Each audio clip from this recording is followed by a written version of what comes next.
তো আমি বেশ কিছুদিন থেকে একটা নিউজ লক্ষ্য করতেছি, সেটা হলো গরুর মাংসে অ্যানথ্রাক্স নিয়ে। হ্যাঁ, তো কয়েকটা নিউজ চ্যানেল কিন্তু এই নিউজটা ছড়াইতেছে, একেবারে দেখাইতেছে মনে হইতেছে মহামারী আকারে এটা ছড়াইছে। তো এর আগেও কিন্তু এই নিউজটা ছড়ানো হয়েছিল, এরকম সুবিধা কেউ করতে পারেনি এর আগে। তো মহামারীও ছড়ায় নাই। তো এদের প্রচারের ধরন দেখে মনে হইতেছে এদের উদ্দেশ্য আছে কোনো। তো এরপরে একটু খোঁজাখুঁজি শুরু করলাম, দেখলাম যে গরুর মাংস স্পর্শ করা বা খাওয়ার মাধ্যমে মানুষের মধ্যে এই রোগ নাকি ছড়াইছে। তো এই যে রোগটা ছড়াইছে, গবেষণা বা পরীক্ষায় এমন কোনো প্রমাণ কিন্তু এখন পর্যন্ত পাওয়া যায়নি। তাহলে প্রশ্ন হলো, নিজে যে আপনারা দেখাইতেছেন আক্রান্ত মানুষরা বলছে গরুর মাংস খাওয়ার কারণে, স্পর্শ করার কারণে এই রোগটা হয়েছে, এখানেই হইতেছে আসল কথা। তো আমার কাছে মনে হয় যে উদ্দেশ্যমূলক এটা। যখন কোনো রুগী আক্রান্ত হয় তখন কিন্তু তাকে জিজ্ঞাসা করা হয়, নিউজ চ্যানেলগুলো জিজ্ঞাসা করে, আপনারা কি গরুর মাংস ধরছিলেন বা খেয়েছিলেন? তখন বলে হ্যাঁ আমরা ধরছিলাম, খাইছিলাম।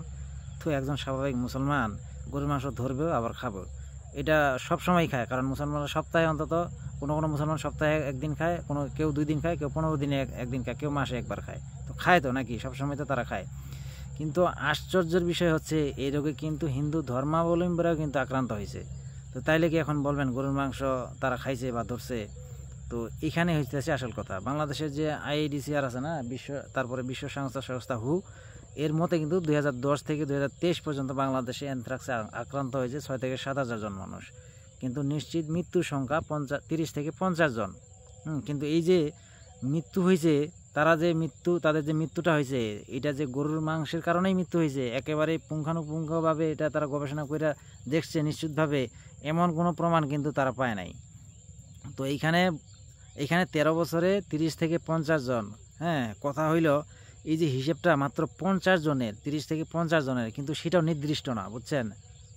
নির্দিষ্ট 50 জনের হিসাবটা এখানে যদি লক্ষ লক্ষ হিসাব হইতো, সেই ক্ষেত্রে আপনারা 10-20টা বা 50টা বা 500টা কম বেশি হইতো। কিন্তু এখানে 50 জনের বেলায়, শুধুমাত্র 50 জনের বেলা, তারপরও নির্দিষ্ট করে বলতে পারে না 30 জন নাকি 50 জন, বুঝছেন?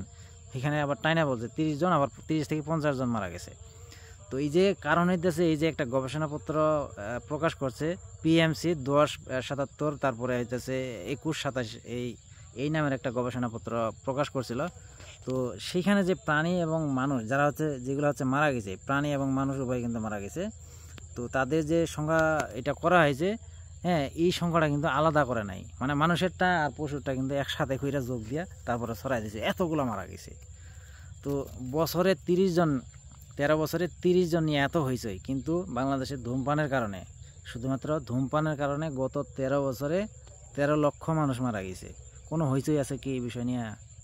কুকুরের কামড়ে, 6 থেকে 7,000 জন মানুষ মারা যায়। তো কেউ কেউ কুকুরের সাথে দুর্ঘটনায় মারা যায় আবার, অথচ কুকুর নিধনের কথা আইলেই, হ্যাঁ, কিছু কুকুর প্রেমী কাইন্দা করে হত্যা যায়। তো তারপরে মাদক সেবনের কারণে কিন্তু বছরে প্রায় 6,000 জন মানুষ মারা যায়, 6,000 জন। একে কেন্দ্র করে কিন্তু আরও অনেকজন মানুষ মারা যায়। তো তাদের বিরুদ্ধে কোনো হইচই আছে কি? তো এরকম হাজার হাজার উদাহরণ দেওয়া যায়, যেসব কারণে বাংলাদেশে লাখ লাখ লোক মারা যাইতেছে, সেগুলোর কোনো খবর নাই। এসে গরু মাংস নিয়ে কোনো সুনির্দিষ্ট প্রমাণও নাই এইটার বিরুদ্ধে। তো সবই অনুমান ভিত্তিক। তো এইবার আসি অ্যানথ্রাক্স নিয়ে। অ্যানথ্রাক্স এইটা হইতেছে এটা কি আসলে? অ্যানথ্রাক্স হইতেছে বেলিসাস প্রজাতির একটা হইতেছে ব্যাকটেরিয়া। এটা চুন এবং ক্যালসিয়ামযুক্ত মাটিতে সবচেয়ে বেশি জন্মায়, বিশেষ করে গ্রামীণ অঞ্চলে বেশি জন্মায়।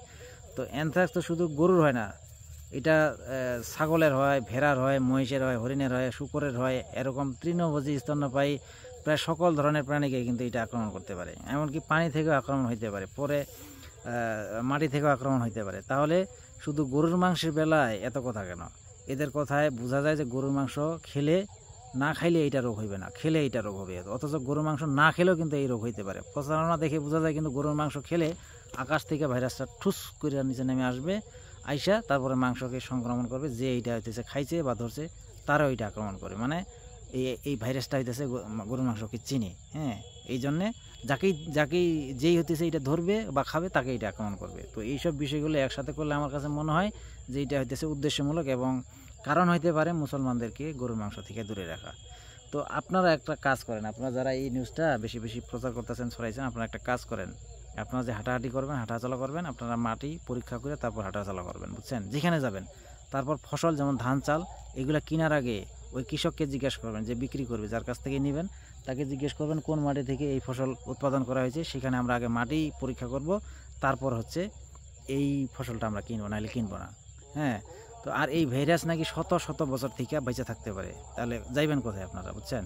তো কি পরীক্ষা করে খায়েন সব কিছুই, হ্যাঁ, পানি থেকেও কিন্তু হইতে পারে, পানি পানি জিনিসটা কিন্তু পরীক্ষা করে খাবেন। আগে পরীক্ষা করবেন, আপনার যখন ভাত খাইতে পারবেন, বুকে লেগে যাবো, শ্বাস নিতে কষ্ট হবে, আগে পরীক্ষা করবেন, তারপর খাইবেন, বুঝছেন?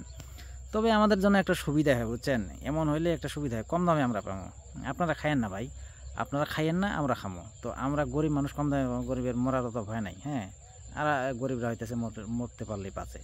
তো আপনারাই শত শত বছর বাচ্চা থাকেন ভাই, মানুষ সচেতন করবেন, করেন, অসুবিধা নেই, কিন্তু এইভাবে উল্টা পাল্টা হবে না, বুঝছেন? সঠিকভাবে প্রচারণা করেন যাতে মানুষ উপকৃত হয়।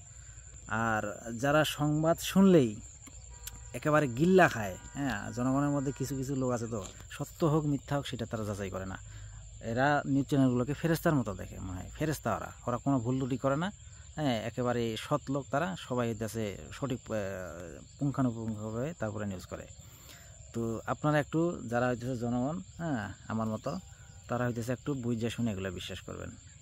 কারা এটা নিউজ করতেছে, তাদের উদ্দেশ্য কি, তাদের ব্যাকগ্রাউন্ড কি, তাদের পড়াশোনা কোথায় করছে, এরকম সব ইতিহাস আপনারা জানবেন। যে যারা নিউজটা করছে আগে দেখবেন যে কোন লোকটা নিউজ করছে, হ্যাঁ।